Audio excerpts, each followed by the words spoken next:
Welcome once again to the Peter Lopez No Excuses podcast on the Publishing Czar Network, where we're constantly dropping nothing but fire. And it's been an awesome ride the last year.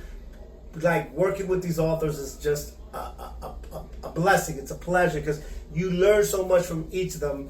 And Charles, my good friend, one of our other best-selling authors, Bailey, introduced me to Phylisa Devers, and when we connected, it was instant. Like, you know, when someone's on the right wavelength and the right mindset, it just, things happen, they flow, right? When you ever meet someone that's just, they're not in that mindset and things are awkward, well, there's no awkwardness here, man. And her husband wrote a best-selling book, The Investor's Mindset by Phylisa and Joseph Devers.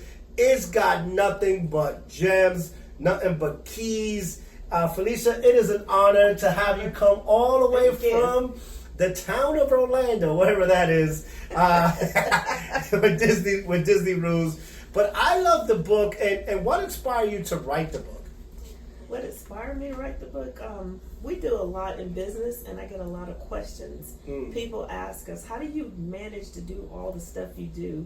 And because they know we have children, they're grown, grandkids, 5 businesses. We're active, very active with our ministry, and we do a lot of traveling. So they want to know, how do we do all of this? So first of all, it takes a change in mindset. You got to be determined because it's not easy.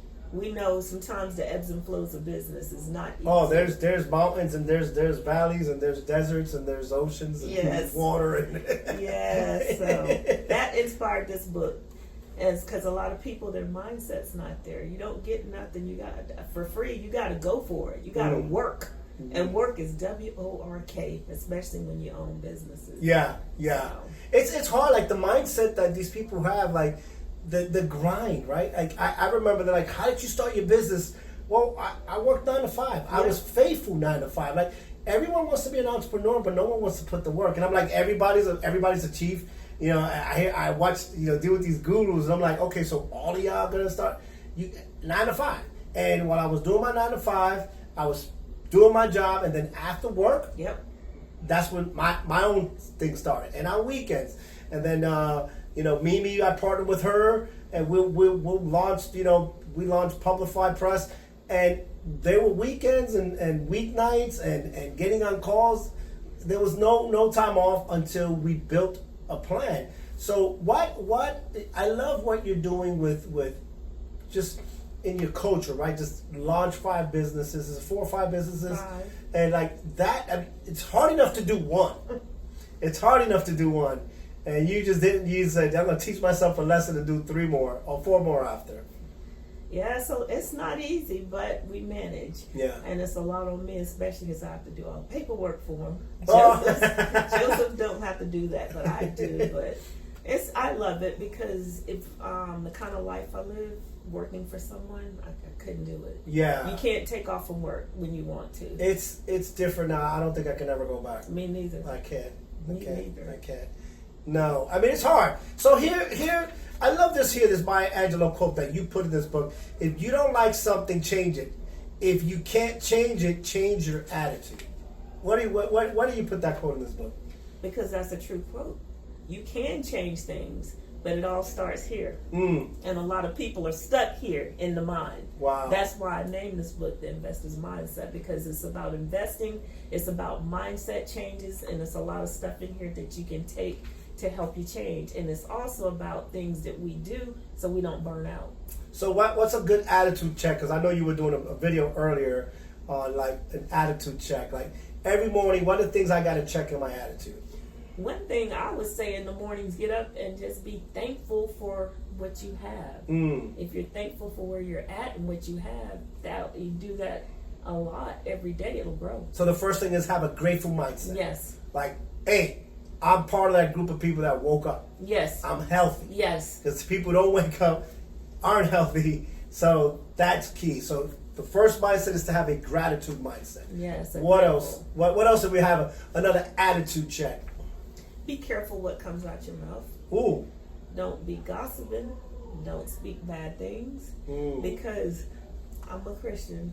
and I believe, I'm a Christian, and I believe this, we have power in our tongue. Yeah. And what we speak come into existence. It may take years, but it will happen.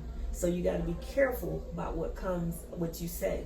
Our words are very powerful. You know, I always say, like, the people that wake up and say, "It's gonna be the worst day. This day's gonna suck." Well, guess what? You already manifested Yes, that. they did. You brought that into existence. Mm-hmm. That's got power over you. I mean, I love that. You know, it's like I tell, like, words of life and death. Like, whether you're Christian or not is a principle that does not fail. That is a principle. What you say, wait for the harvest. Yes. You know what I mean? You will get a harvest. You will get a harvest. Good or bad. Yes. Good or bad. And then what's another? So gratitude check, verbal check, right? What you say, who you are. What's another thing? Be careful of your company. If you're always hanging around people that are always saying bad things, and because if you hang with trash, it's eventually going to get on you. So you got to hang with people that are like-minded, and people, if you want to go higher, you can't hang with people that's down here. You got to hang with people as where you're aspiring to go. And explain that, because a lot of people are like, oh, choosing leaders, don't hang out with trashy people. That doesn't mean you're not saying the person's a bum. There's people that they're like look like GQ, but they still have a trashy mindset. That is correct. We have a person that we're witnessing to, and about Jesus, and they drink, they do a lot of things, but you know what? We love them because they're changing as they come with us. We're bringing them up, and they're changing their mindset on some things. You know what I say? Try Jesus, not me. That's right. I throw hands.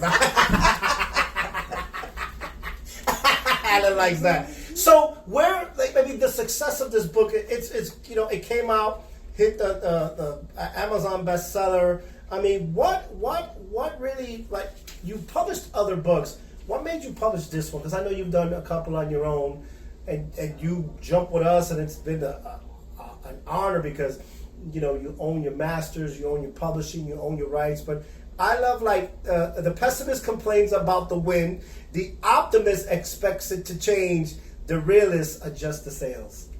Yes, because in life we always have to adjust ourselves because things are not always the same. So we have to adjust, and that's a part of mindset, adjusting, changing. Adjusting. You can't stay the same. You can't stay stuck. You got to always evolve. Always. We're always evolving. What do you want your grandkids, and a book will outlast you the next 1,000 years, right? So I always got my grandbabies, right? I don't really care about my kids anymore. Right? It's my grandkids. They ask about my kids, I'm like, yeah, they're good. I hope my grandbabies. But what do you want your great grandbabies to know when they watch this YouTube about you? I want them to know that I truly, first of all, love God and Jesus. And second of all, that I really desire to see people's lives change because of the things I went through. That is one of the reasons I wrote this book, because I want people not to go through the things I went through. And sometimes reading and getting around people that has been through things and listening, you can shorten what you're trying to do. You can get there quicker by learning from their mistakes instead of you making a mistake. I love it.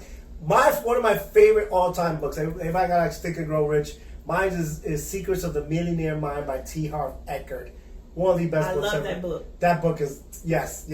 We shouldn't save that much because I've been stealing so much gems out of that book that now they're going to be like, oh, you stealing his stuff. What's one of your favorite books? One of my favorite books? Well, my first favorite book is the Bible. We know, right? I got to put that out there. She bringing church up in here. We know it better be, right? Besides that, there's a book called The Millionaire Mind, and who wrote it?